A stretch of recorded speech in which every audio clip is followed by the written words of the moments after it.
बुद्ध मंगलमय पूजनीय संत समाज, सत्संग प्रेमी सम्माननीय भक्त सज्जनों, भक्तिमयी श्रद्धा मूर्ति माताओं बहनों एवं प्यारे बच्चों, अभी हम सत्संग की इस प्रवाहित गंगा में निमज्जन कर रहे थे। मुझे भी आदेश हुआ है थोड़ी देर आप लोगों के बीच कुछ बातें प्रस्तुत करता हूँ। सदगुरु कबीर साहब की एक पंक्ति है जो हमारे कल्याण के लिए, सुखी जीवन जीने के लिए बहुत बड़ा संबल प्रदान करती है। महापुरुषों के जो वचन होते हैं वे अनुभवपूर्ण होते हैं, निष्पक्ष और जीवन के तराजू पर, संयम साधना की कसौटी पर वे कसे हुए होते हैं, इसलिए वे प्रमाण बन जाते हैं। इसीलिए उन वचनों को आप्त वचन भी कहते हैं, जो प्रामाणिक है, जो ठोस है, जो कसौटी से कसे हुए हैं। तो साहब का वो वचन है, सदा रहे सुख संयम अपने वसुधा आदि कुमारी। ये लंबा पद है, लेकिन अंतिम में साहब कहते हैं सदा रहे सुख संयम अपने वसुधा आदि कुमारी। सदा सुख रहता है, कब रहता है? जब संयम अपने आप पर संयम हो जाए तब। और फिर ये वसुधा तो आदि कुमारी है। वसुधा कहते हैं पृथ्वी को। ये पृथ्वी सदा से है, इसको कोई ब्याह नहीं सका, ये कुमारी है। बड़े बड़े राजा महाराजा आए इसको ब्याहने के लिए, अपना बनाने के लिए, लेकिन इसके हो गए, लेकिन कोई इसको अपना ना बना सका। यूनान से सिकंदर गरजते हुए चला और कहा कि मैं इस भूमंडल को अपने राज्य में मिला करके एक कर दूंगा और पूरे भूमंडल पर मेरा राज होगा। चला गरजते हुए, कई देशों को रौंदा, मार काट किया, हजारों हजारों लोगों का खून बहाया, लेकिन क्या हुआ? जन्मा यूनान में और भाला लगा भारत में, और असमर्थ हुआ शायद बेबीलोन में, और फिर आगे एक देश में बढ़ा और वहीं मर गया। लौटकर अपने घर भी ना जा सका और महीनों महीनों, वर्षों, शायद 2 वर्षों तक वे अपने देश से बाहर लड़ता रहा, सैकड़ों सिपाहियों, हजारों सैनिकों को लेकर के। क्या पाया? अपने वो शायद 28-30 साल की उम्र में, 30 या 32 साल, ज़्यादा से ज़्यादा 32 साल की उम्र में वो मारा गया। बड़ा होनहार, बड़ा योग्य था, चाहता तो अपने देश पर रह करके बढ़िया राज्य व्यवस्था करता, लोगों की सेवा करता, स्वयं सुखी रहता। लेकिन ये महत्वाकांक्षाएं, महत्वाकांक्षा कहते हैं इच्छाओं का बहुत बढ़ा चढ़ा रूप, तृष्णा, लोभ, लालच, ये जब बढ़ जाती है ना तो मनुष्य को चैन से रहने नहीं देती। और मिल जाए, और मिल जाए, और मिल जाए। तभी तो साहब ने कहा, हा हा हाय हाय में सब जग जाई, हर्ष सोग सब माही समाई। हकरी हकरी सब बड़ बड़ गयऊ, हा हा मरम न काहू पयऊ। हाय हाय में सब चले जा रहे हैं। हा अक्षर साहब के जो मूल ग्रंथ बीजक में एक अध्याय है ज्ञान 34। ज्ञान के 34 अक्षरों पर उन्होंने, हिंदी में 36 अक्षर होते हैं कुल, लेकिन 34 माने गए हैं। 2 अक्षर और मिला करके, एक दूसरों से मिला करके बने हैं। तो 34 अक्षर, 34 अक्षरों पर एक एक अक्षर पर उन्होंने उपदेश दिया है। का, खा, गा, घा, अंगा। अंगा में हिंदी वालों ने कहा का माने कबूतर, खा माने खरगोश, गा माने गणेश, घा माने घर, अंगा माने कुछ नहीं। लेकिन कबीर साहब ने अंगा माने भी बहुत बढ़िया अर्थ बताया है। अंगा निरखत निस दिन जाए, निरखत नयन रहे रत्नाई, निमिष एक जो निरखय पावे, ताही निमिष में नयन छिपावे। कहते हैं कि अंगा अक्षर कहता है कि अपने लक्ष्य को पाने के लिए व्यक्ति बहुत दिनों से आंख लगाए बैठा है, वो आवे और उससे मैं मिलूं और अपनी बातें कह दूं, उसकी बातें सुन लूं, काम पूरा हो जाए। और बहुत दिनों से प्रतीक्षा करते करते आंख लगाए बैठा, यहाँ तक कि आंखें लाल हो गई प्रतीक्षा करते करते। लेकिन निमिष एक जो निरखय पावे, जिस क्षण में अब उसका वो प्रेमी आना चाहता है, आने वाला है, वो उसका इष्ट है, उसी समय ताही निमिष में नयन छिपावे, उसी समय वो आंखें बंद करके सो गया। मतलब जिस क्षण में, जिस शरीर में रह करके कल्याण करना चाहिए था, अनादिकाल से न जाने किन किन देहों में भटकते हुए अपने लक्ष्य क्या है जीव का? दुखों की पूर्ण निवृत्ति। सबकी एक ही मांग है, हमारे पास कोई दुख ना रह जाए, पूरी तरह से सारा दुख समाप्त हो जाए। चाहे वो पशु हो, पक्षी हो, कीड़े मकोड़े हो, मनुष्य हो, कोई भी हो, सबका एक ही लक्ष्य है कि दुख से छुट्टी मिले। लेकिन साहब कहते हैं जिस समय दुख छुटाने का समय आया, उसी समय में ये आंखें बंद कर लिया, प्रमाद घेर लिया। वो कहानी याद करें कि एक नगर में एक अंधा व्यक्ति रहता था। चारों तरफ परकोटा छाया हुआ था, नगर के परकोटा, चार दीवारी। तो बहुत दिनों से वहाँ वो रह रहा था। उसका मन हुआ कि मैं इससे बाहर जाऊँ कहीं। तो लोगों से कहा भाई मैं बाहर जाना चाहता हूँ। लोगों ने कहा कि अब कहाँ तुमको हम पकड़ के ले चलें, ऐसा करो ये दीवार पकड़ के चलते जाओ और जहाँ गेट मिलेगा निकल जाना बाहर। तो ऐसा किया और बस दीवार को हाथ लगाया और पकड़ करके चलने लगा। चलता रहा, कई चक्कर लगा डाला दिन भर में, लेकिन गेट ही नहीं मिला। तो लोगों से कहा भाई लोग कहते हैं गेट मिलेगा निकल जाना, अब मैं सुबह से चल रहा हूँ अभी तक नहीं निकल सका। तो लोगों ने कहा कि तुम कैसे चलते हो, गेट नहीं मिला, गेट तो है। अच्छा गेट छोड़े तो नहीं कभी, दीवार छोड़े तो नहीं कभी? उन्होंने कहा छोड़ा तो नहीं, लेकिन बीच बीच में मुझे शरीर में खुजली है तो खुजलाने लगता था और चलता भी रहता था।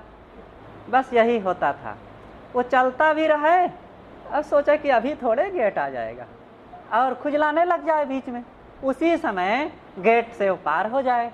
और यही करते करते कई चक्कर लगा डाला, लेकिन गेट से पार ना हुआ। यही बात है, भूल भटक नर फिर घट आया, अहोत अजान फिर सबई गंवाया। ये बहुत जन्मों में भटकते भटकते आज ये फिर अपने इस मुक्ति धाम मानव शरीर में हम आए हैं। और यहाँ आए तो वही खुजली शुरू हो गई, इच्छा तृष्णा लोभ लालच काम क्रोध वासनाओं की खुजली। तो ये खुजली ने हमको फिर उस दरवाजे से आगे बढ़ा दिया और फिर चले गए वही दीवार, तीन खानियों के घेरे में। तो संयम की जरूरत है। सदगुरु कहते हैं संयम, इस धरती को कोई बना ना सका और ये धरती किसी की हो भी नहीं सकती है। और इसी के लिए सब अपने अपने खून बहा रहे हैं। दो भाई थे और बड़े प्रेम से रह रहे थे, लेकिन कुछ दिनों के बाद आपस में मनमुटाव हो गया, विवाद हो गया, झगड़ा लड़ाई हो गई, बंटवारा हो गया, घर बट गए, चीज़ें बट गई, ज़मीन के लिए भी। तो दोनों भाई रस्सी फेंक फेंक कर नाप रहे थे, कहते थे यहाँ से मेरी ज़मीन, दूसरा कहा नहीं यहाँ से मेरी है। और ऐसा करते करते थोड़ा तनातनी हो गई, गर्मी गुरमा होने लगी।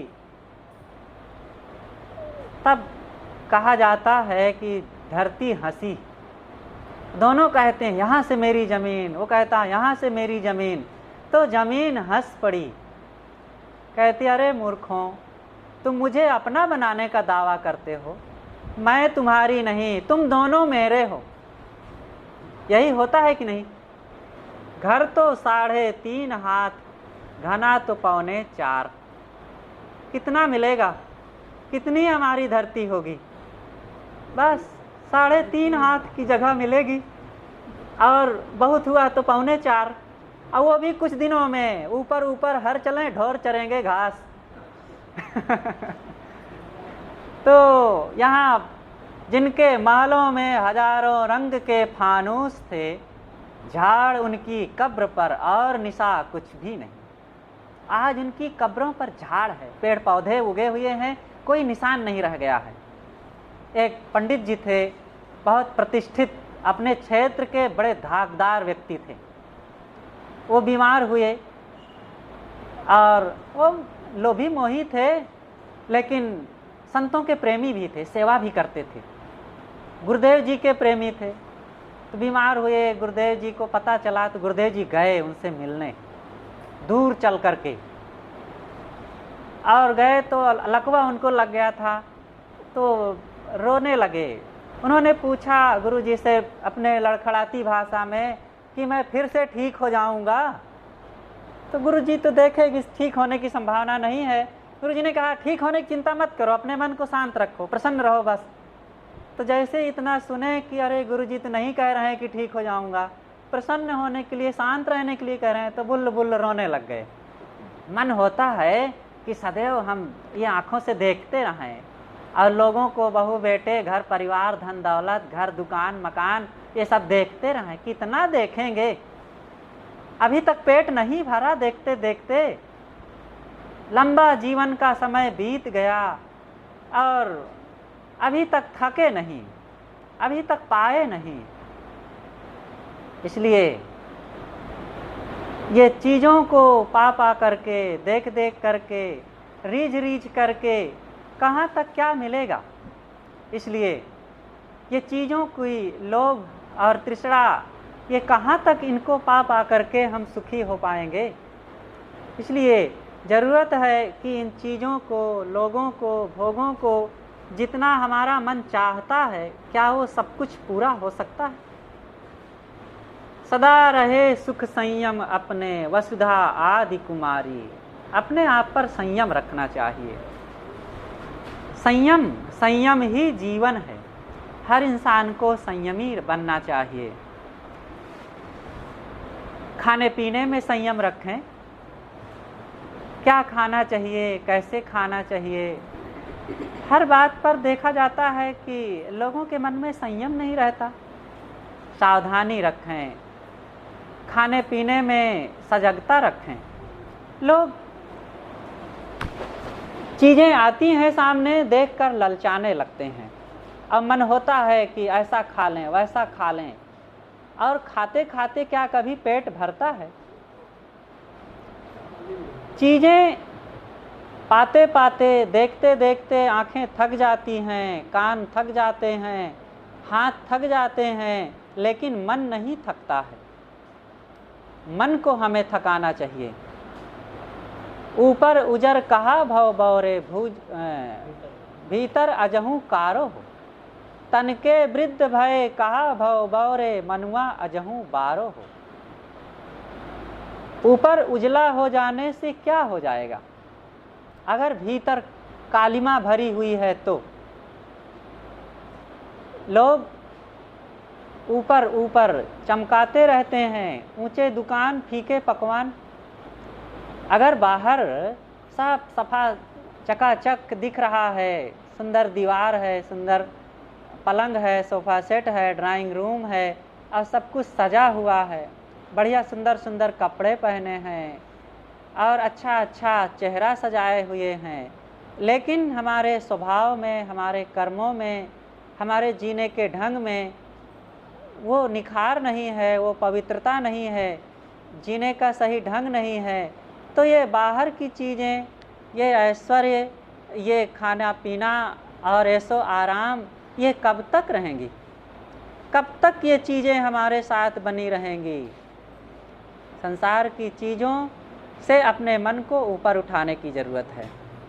तन के वृद्ध भय कहा भव बौरे, मनुआ अजहूँ बारो हो। मुख के दांत गए कहा भव बौरे, भीतर दांत लोहे के हो। भीतर में दांत लोहे के लगे हुए हैं। इसलिए जैसे जैसे शरीर हमारा जवाब देता जाए ना, तैसे तैसे मन को भी सिखाते चलें कि हे मन, तुम भी जवाब दो। शरीर जवाब देता है कि नहीं? सबका, सबका दे रहा है। वो जो 5 साल की किलकारियाँ थी, क्या इसमें है किसी के पास? और जो किशोरा अवस्था की 12 साल 14 साल की उम्र की निश्चिंतता और खेल कूद के आनंद थे, वो क्या है? नहीं है। और 18 साल की गधा पचीसी, जब जवान हो जाता है बच्चा, तो कहते हैं अरे भाई गधा पचीसी लगी है उसकी। जवान, सुंदर सुंदर चेहरा, फूल जैसे खिले, कमल जैसी आँखें और सुंदर गाल और मस्तक, दांत की पंक्तियाँ, गला, अरे क्या पूछना। वो 28 तक, 18 से 28 तक जवानी का कुल समय होता है। और 30 भये तब खीस भये, और 40-50 पे नाम न लीजे, और 60 पे ब्याह की चाह चले, तो निकार के जूता कपार पे दीजे। अरे भाई, कोई 70 में करे विवाह है, आपको जूता मारने का क्या अधिकार है? लेकिन फिर भी जवानी तो बस 28 तक रहती है। लेकिन लोगों को धोखा देना चाहते हैं। 50 के हो जाते हैं तो भी बाल काले किए रखते हैं, हो गए हैं भीतर से काले, वे सफ़ेद, लेकिन रंग डालते हैं। लेकिन जो अंदर से निकल रहे हैं सफ़ेद सफ़ेद, वो कहते हैं कि चाहे जितना तुम रंगे रहो, मैं तो सफ़ेद ही हूँ। तो आधा सफ़ेद आधा काला, तितर बटेर। तो ये दिखावा की ज़िंदगी, हम दिखाते हैं ऊपर ऊपर, नहीं हम जवान हैं। दिखाने से काम नहीं बनेगा। अरे कोई हमें बूढ़ा मान भी लेगा तो क्या हो जाएगा? बाल नहीं रंगना चाहिए। अगर जवानी में भी किसी के बाल सफ़ेद हो गए तो ना रंगे, अच्छा है। जवान तो है ही हैं, लोग तो जान थोड़े जाए, ये थोड़े कहेंगे कि ये बूढ़ा है। और फिर बाल सफ़ेद होने पर कहेंगे कि अरे भाई इसके बाल पक गए, बड़े अनुभवी हैं। तो बुढ़ापे का भी फायदा और जवानी है ही है, 2 फायदे। लेकिन कहाँ संतोष होता है? रंग लें, काले रहें। यहाँ तक कि कई बूढ़े बूढ़ियों को भी मैं देखा हूँ, 60-70 के हो गए, वो काले किए रहते हैं बाल, रंगते हैं, बुढ़िया लोग भी। तो ये दिखावा में ना पड़े। एक सज्जन थे, एक बार वे कहीं से आ रहे थे, रास्ते में अमरूद का एक बगीचा था, तो उनका मन ललचाया और अमरूद तोड़ लिए। तो बगीचे का मालिक उधर से आ गया, तो उसने देखा और कहा कि भैया बूढ़े हो गए हो लेकिन आदत नहीं गई अभी, चोरी करने की आदत नहीं गई अभी। तो इतना सुनते ही दिमाग उसका हवा हो गया। तो जैसे आगे बढ़ा एक व्यक्ति, भैया देखो तो क्या मैं बूढ़ा हो गया हूँ? तो फिर आगे पूछे, भैया क्या मैं बूढ़ा हो गया हूँ? अब किसी ने उसको टोक दिया, कह दिया इस बात का दुख नहीं, लेकिन ये बात कह दिया उसे कि तुम बूढ़े हो गए हो लेकिन आदत नहीं। ये बूढ़ा मुझे क्यों कह दिया? मैं तो अभी जवान हूँ। अब वो 40-45 साल के हो गए थे, 45-50 के लगभग, तो उसने कह दिया बूढ़े हो गए लेकिन आदत न गई। तो अब यही उसके दिमाग में अब सनसना रही है कि क्या मैं बूढ़ा हो गया, क्या मैं हाय बूढ़ा हो गया। आदमी बूढ़ा होने से डरता है। क्या बुरा हो गया? बूढ़ा हो गया तो अच्छी बात है, शरीर का एक समय आता है, बूढ़ा होना अच्छी चीज़ है। बुढ़ापा तो अनुभवों का भंडार होता है, वो अवस्था परिपक्वता होती है, और बूढ़ों से लोग अनुभव सीखते हैं, उनके पास नए नए बातें जानने को मिलती है, जीवन के सुख दुख की लंबी कहानी उन्होंने देखा है, और वो अपने बच्चों को, लोगों को बता सकते हैं, और उससे सीख करके जवान लोग अपने जीवन में एक बहुत बड़ा पाठ पढ़ सकते हैं। लेकिन कहाँ कौन पढ़ता है और कौन बताता है? ये बूढ़े बताते भी तो नहीं हैं। सोचते हैं हमने दुख पाया, ये भी बच्चा दुख पावे, काहे को हम बतावें? और फिर ये बताने लग जाएं तो सुनने वाला कौन है? वाह, कहेंगे कि वाह बाबा तो मज़ा मार लिया और हमको बहका रहे हैं कि नहीं है संसार में मज़ा। तो सुनने वाला भी कोई नहीं है। लेकिन भाई कोई समझ सके तो समझ ले, ये दुनिया में कहीं किसी को सुख मिलना नहीं है। सुख मिलेगा तो संयम में मिलेगा। अपनी इंद्रियों पर संयम, यही भजन है। भजन और कुछ नहीं। टीका लगा लेना, चंदन लगा लेना, मंदिर में चले जाना, मस्जिद में चले जाना, जनेऊ पहन लेना, चोटी रख लेना और घंटा बजाना, शंख बजाना, माला फेरना, नाम जपना, ये सब, गंगा में नहाना, तीर्थ कर लेना और खड़ा तिलक लगा रहे हैं कि बेड़ा लगा रहे हैं और ये सब क्या कर रहे हैं, ये सब भजन नहीं है। भजन का थोड़ा सा प्रतीक हो सकता है, लेकिन सच्चा भजन है अपनी इंद्रियों पर संयम। इंद्रियां हमारे जीवन में 5 हैं। पांचों ज्ञान इंद्रियों पर संयम। 5: आँख, नाक, कान, जीभ, चाम। ये इंद्रियों की चंचलता ही व्यक्ति को सारे दुखों की ओर ले जाती है। देखने में संयम नहीं रखे तो रूप की ओर ललचाए, और ये रूप की लालच में पड़ करके क्या क्या नहीं किए। आज क्या क्या दुष्कर्म नहीं होता। साहब ने कहा, भाई रे नयन रसिक जो जागे, पार ब्रह्म अविगति अविनाशी, कैसे हो कै मन लागे।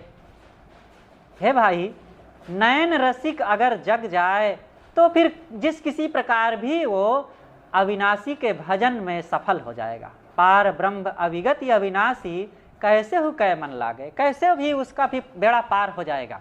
रूप विषय, उपनिषद के चिंतक भी कहते हैं, संकल्पन स्पर्शन दृष्टि मोह। ये मोह कैसे पैदा होता है? संकल्प से, सोचने से, स्पर्शन, स्पर्श से, छूने से मोह पैदा होता है। और अंततः दृष्टि मोह ही। दृष्टि माने देखना, देख देख करके छूना। तो जब किसी वस्तु व्यक्ति के पास जाएंगे तब छुएंगे ना। और सोचने की बात तो जब किसी को जाने, किसी से सुने, किसी को देखें, माने, तब सोचेंगे।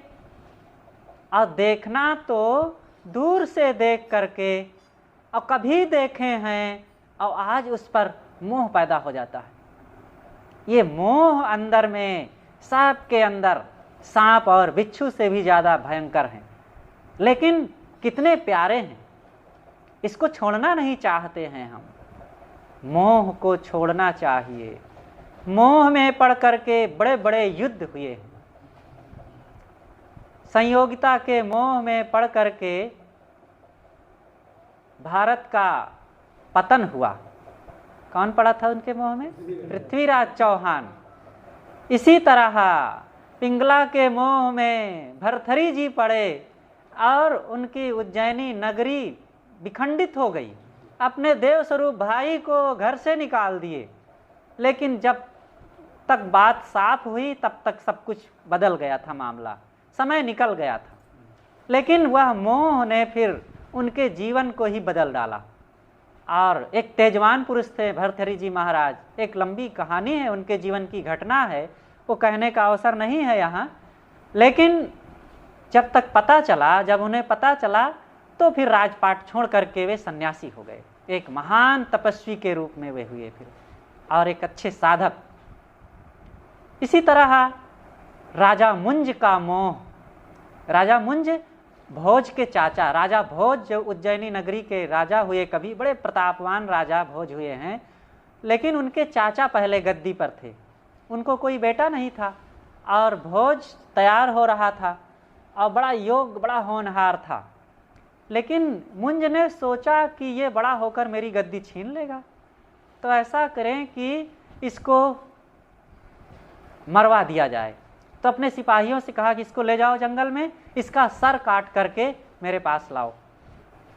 तो सिपाही ले गए और फिर जंगल में जब ले गए काटने के पहले बताया कि राजा आपके चाचा जी ने आपका सर काट करके मंगाया है।